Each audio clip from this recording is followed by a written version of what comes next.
talk to a local guy who knows the game of boxing. Damon Feldman, promoter. His brother promotes too. We had his brother David on at the Super Bowl, who's involved with all this bare knuckle fighting stuff. BKFC. Yes, the bare knuckle fighting championships. You want to talk about the ultimate way of getting, and there are a lot of people doing this, Harry, bare knuckle. But back in the ring itself, Damon, first of all, thanks for coming on. Now, you know about this stuff with Holyfield and especially Tyson, because when Tyson, we saw pictures of him working out, everybody came out of the woodwork. Australia, your brother, people are coming out saying, all right, Mike, here's $1 million. Here's $10 million. I want you to fight. Let's get back in the ring, because they knew this would be big box office, even though they're not fighting for championships anymore. Do you think people would pay to watch Mike Tyson and Evander Holyfield if they both get back in the ring doing it for charity? Yes, for sure. And thank you for having me on, guys. 100%. Right now is actually the greatest time because people need some excitement. And Mike did look phenomenal, but all due respect, you only saw him for 5 seconds. But he has to get in good shape. His hands are there. And my brother did make a huge offer under his company, Bare Knuckle Fighting Championships. But ironically, at the same time, I reached out to Buster Douglas to see if he would step in the ring in a celebrity boxing match against Mike Tyson. So I'm still waiting to hear back. But hopefully one of these things works. But I think it's a phenomenal. Evander Holyfield's in great shape. I know him. I've seen him. We spent some time together. Yeah, that's the best shape guy right there. Yeah, and he's 57. And as we know, we're talking about, remember, when George Foreman came back, he was pudgy, but he was always a big guy, and he was never really cut. He was never ripped. Yeah, he was never cut like these guys who looked like Adonises, but he was one of the all-time greats. So he came back, and people paid to watch him fight, even though, as Harry said, he pretty much stood around in the ring for a couple of rounds. Oh, yeah. Yeah, for sure. I mean, but it's different with Tyson, man. People want to see him because you don't know who's going to show up, what he's going to do, and just Mike's more of an entertainer now, but he's he was smart. He put that out there as a business ways to do that video of himself, and he has the world talking now. So it's amazing. And the best part of this, Damon, is the fact that both guys say they want to come back to fight, but they want to do it for charity. They're not trying to win belts. They're not trying to prove to the world that they can still fight and beat young guys again. They want to do it both for charity. In fact, Evander Holyfield has an organization called #Unite4, the number letter 4, our fight. And it's to raise money for kids who need emotional development and education. And Tyson says he wants to fight for charity as well. So who wouldn't want to watch that? Two guys who have already fought twice. Remember 1997, the ear got bit off. And by the way, Evander Holyfield's 2-0 against Mike Tyson. Exactly, yeah. And it would still be interesting there, but I really think, Tony, the match is him versus Buster Douglas. That was like, I know Buster, he fought in celebrity boxing a little. That would be the 3-round redemption for Tyson to get the match and donate to charity, because I think more people be more interested in Tyson versus Douglas than Tyson versus Holyfield. They've already done it. Holyfield showed he dominated Tyson then. I don't know what he'd do now, but who knows? Yeah, I watched that original Buster Douglas-Tyson fight a long time ago. But what kind of shape do you think, what kind of shape is Buster in right now? Well, he trains at the gym. He trains some fighters at the gym now. He's not doing too much in Columbus, Ohio. But, if it's the right, everybody's up for a right payday, especially now with times very tough with everyone. It could be a pretty interesting. But my brother has it set for bare knuckle. He has Mike interest, and that would be Mike versus anyone in bare knuckle would be such a crazy scene because I couldn't even. You always wonder. You see how wild Mike is and how badass he was. Excuse me, our language. That's okay. Badass he was, and he, he took on. You imagine what he would do with a UFC guy in a bare knuckle fight. I mean, he would destroy someone's face. There's no doubt. And now there's a guy in Australia, a Melbourne boxing promoter named Brian Amatruda, who's offered Mike Tyson $1 million to come to Australia and fight a Aussie rules football guy. That's like a celebrity boxing match. It's crazy, man. Because Mike proved himself. He's back. They haven't seen him box. And when they saw the video, they're like, damn, because there's nothing else going on right now. they're seeing Mike doing that, bop, bop, bop, bop. You know, it's only a 5. The thing is, everybody's all excited over a 5-second clip, though. They didn't see the whole training, but it's interesting, man. It really is. Well, because you know, Mike Tyson, if he trained to be back, because you mentioned there's all kinds of videos that he posts on Instagram, and you can see how fast his hands are. I mean, he's out there goofing off. He's not fighting with people. He's just showing these people, look what I still got left, because there's not one thing that's indisputable is the fact that this guy, his hands and his hand speed and his glove speed and his moves, one of the best of all time.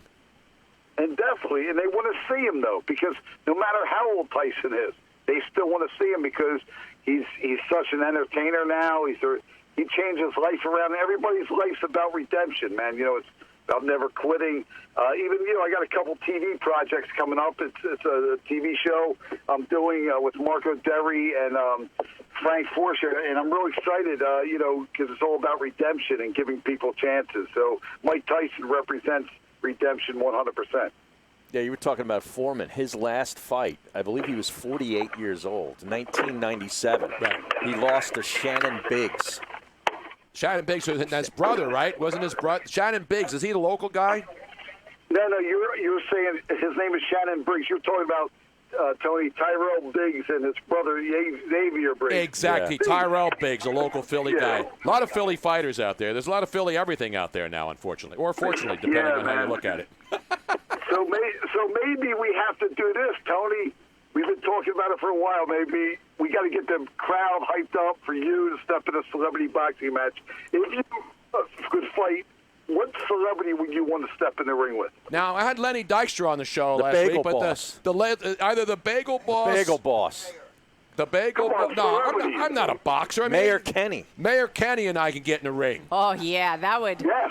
Yes. I'd take him out easily. There's no doubt about that. Absolutely. And I'm a lot older than Jim.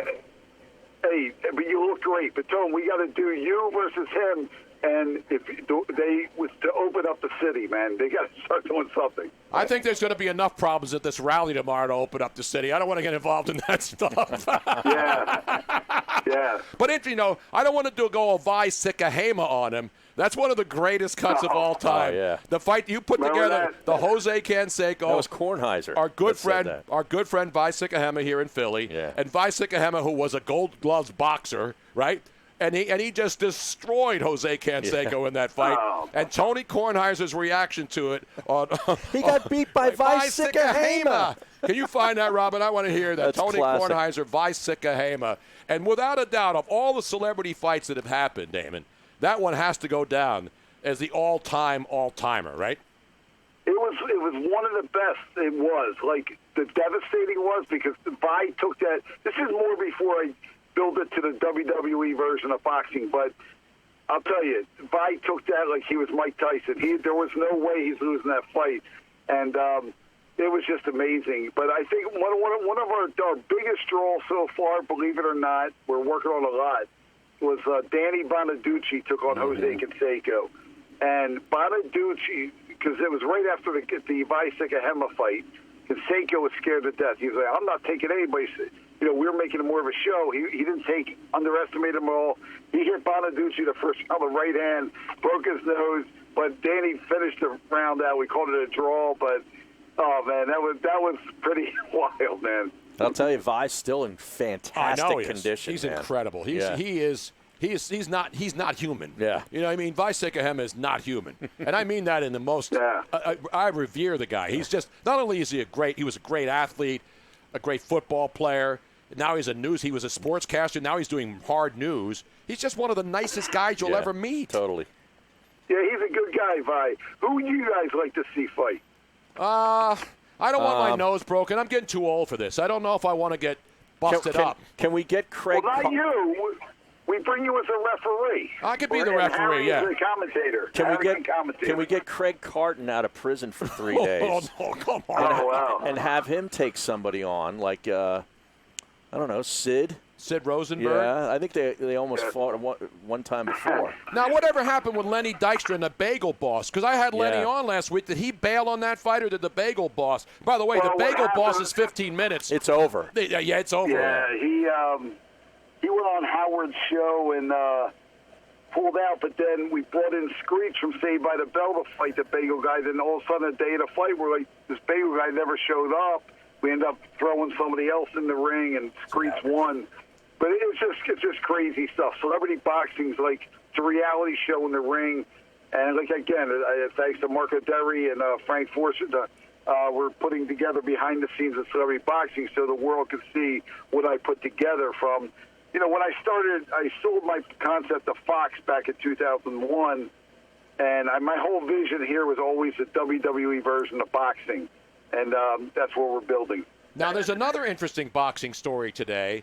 I'm not a I didn't watch Game of Thrones, but the guy who played the Mountain on that show, are you familiar with him? Yeah, Harry? he deadlifted. He actually brought. Now this, I don't know if you know this. So you got the guy who played the Mountain. His name is, I got it right down here. Now Robin and Harry know that because they watch Game of Thrones. Yeah. But this guy's an Icelandic weightlifter, bodybuilder, right? He's a weightlifter. Yeah. The guy broke.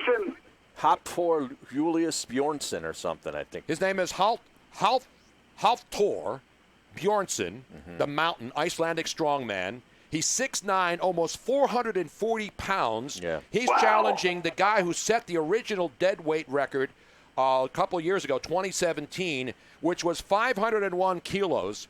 That's 1,104 pounds plus deadlifted. So this guy Hall, he's from, he's Brit. He's a Brit. This guy Hall is 6'3", 361. So he's got a 79-pound weight disadvantage, a 6-inch height disadvantage to this guy, the Mountain, and they're going to fight. They just each signed contracts for 7 figures to go into the ring. Now, where's that going to take place? They haven't announced it yet, but they're both on the internet, trash talking each other because the Mountain guy broke Hall's record, and Eddie Hall is the guy's name. And Eddie Hall's on there signing his contract, and there's profanity in it. I'd play it because it's really funny stuff of him talking about, you want to go, let's go. But you look at that disadvantage now. These are monstrous men. How do you do a fight with a guy who's 6'9", almost 440 pounds against a guy who's 6'3", 361 pounds? They'll be coming out just throwing bombs, so I couldn't see it last more than a round because if they didn't knock each other out, they'll definitely be out of gas. There's no doubt. But I hear what you're saying. It's amazing. Yeah, that was a new world record, that deadlift. Yeah, the 501, and then the Mountain came back. The first guy, Hall, he's the guy who set the record.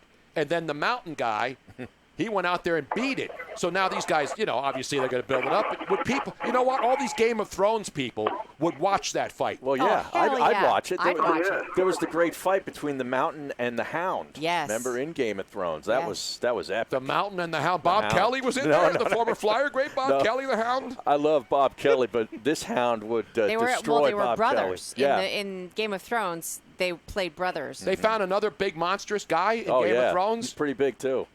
What happened to him? He didn't make it. He was killed by the Mountain. He didn't make it. Yeah. The Mountain killed him? Yeah. Was that the guy in the scene where they say, shame?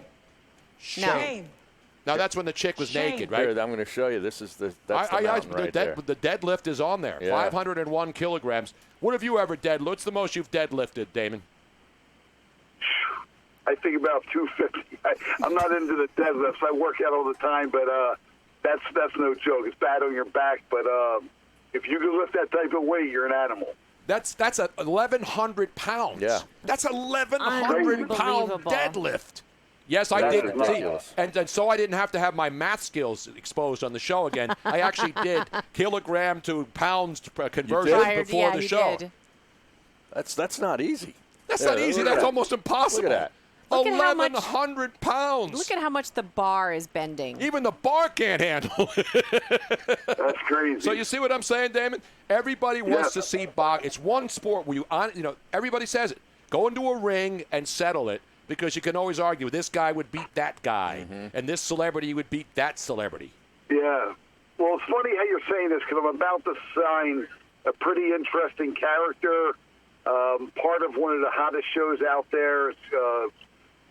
I can't say anything because I have to release it through my deals. But wait a minute, are you withholding information from this show just like John McMullen did last hour about the Eagles' schedule? Here's another embargoed situation. Dude. I don't know, but I bet Robin will like this fight because if she's a fan of this type show. I can't say anything yet, but I'd love to come back on you guys' show. I love you guys, and it's an honor. It's my first time on your guys' show, and I appreciate you having me. Well, Hey, Robin David- likes it because she says you guys is too. I do. I say Yes. you guys is. I think it should be part of the Webster's Dictionary.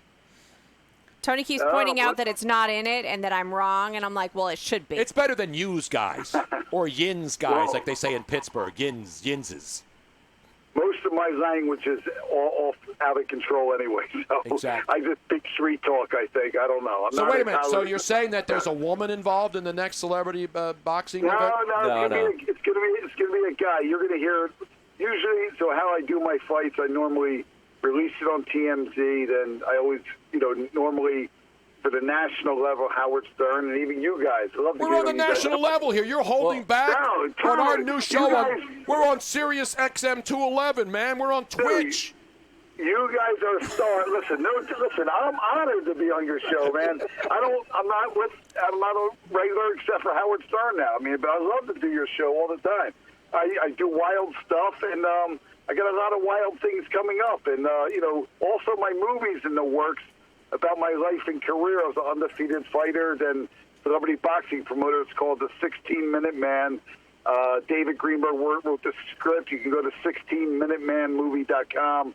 And we're hoping to release this by 2022-23. Yeah, Damon, And, actually, I was just reading the article about the 16-Minute Man, and you gave a little synopsis about what's in it. And congratulations. I mean, talking about coming from a From Broomall. Well, I mean, nobody comes out of Broomall No, except John but- Kincaid. John Kincaid, But- yeah. John Kincaid, And Bernie yeah. from Broomall. And Bernie from You Broomall. made it out of a very, very dark place in your life for a while, and what you're doing now is absolutely fantastic. So congratulations.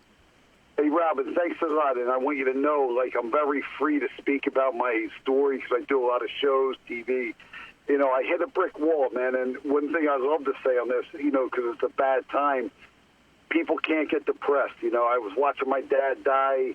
I got into drinking bad, and it was ridiculous, man. A stupid situation with my ex-girlfriend, and I really paid the price. 13 months in jail, I got out, but I'm all about redemption in life, and I'm all about the ending result. I don't care about what people say because I know I'm a good guy and I mean best for people. I want to help people. But what I'm saying is, with this quarantine, don't drink. Work out, don't drink. Do your I do sit-ups, both. push-ups. Yeah, Harry's got it mastered. I know. Yeah. I don't want to see.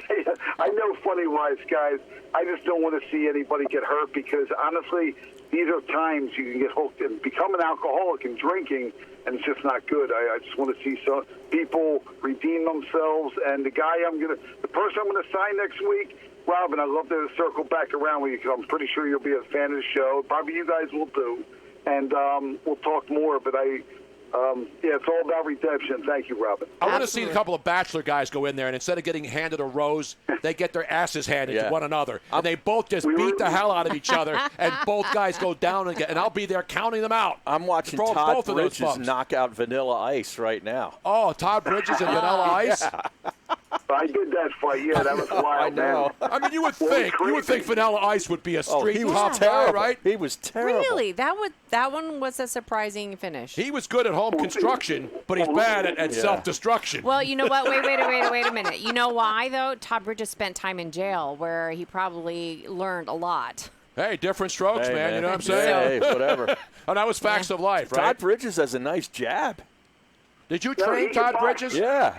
No, but listen, Todd Bridges, I swear, Vanilla Ice went into that thinking it was like he was a joke to knock him out. And Todd hit him, caught him in the first round, and it was just like the real separation with me and Dick Hart Productions was when they wanted to make Joni Lawler China take on Buttafuoco, because Buttafuoco fought for me a couple times. He actually fought Amy Fisher's husband and Amy Fisher's husband knocked him out. So crazy stories, and Amy Fisher fought Octomom in Hollywood for me. But when they wanted to do that fight, I was like, this is bizarre. How are you going to let it? And Buttafuoco was trying to knock her out. It was bizarre. And Joni almost knocked him out. So, but yeah, it was a little wild. Wow. Thinking of all these great boxing, man. I mean, when you got the Octomom, and you had Well, And the Bagel Boss could have been a contender. Tanya Harding. Tanya Harding. But Tanya Harding backed out at the last minute, right? How about you get Joe Exotic against Jeff Lowe? Yeah. Oh, that would be good. Yeah. Joe Exotic, a prison match. Yeah, against Jeff Lowe. Right in the prison yard down there. No, Joe Exotic against Carol Baskin. Yeah. I got a lot of good celebrity fights I can line up for you, man.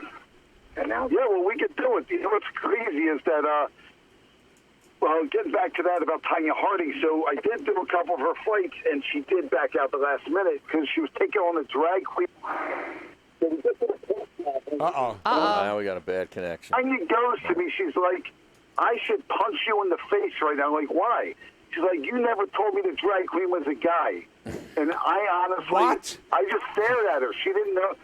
She didn't understand a drag queen was a guy. 8 weeks to promote the fight. She didn't know the drag queen was a Well, we all know that she's not the sharpest pencil in the box. I mean, really. Oh, but then she went on. She made her, listen, she did make her movie, and she got some good awards, so all the best. Well, hopefully she found out what a drag queen was. That wasn't like woman who smoked a carton of Camels a day, by the way. All right, hey, Damon, thanks for coming on, man. How about me and Jennifer Aniston? I would do that fight. I won't allow that. No. No. Well, it'll be a pillow fight, though. How about that? A slap fight. Damon.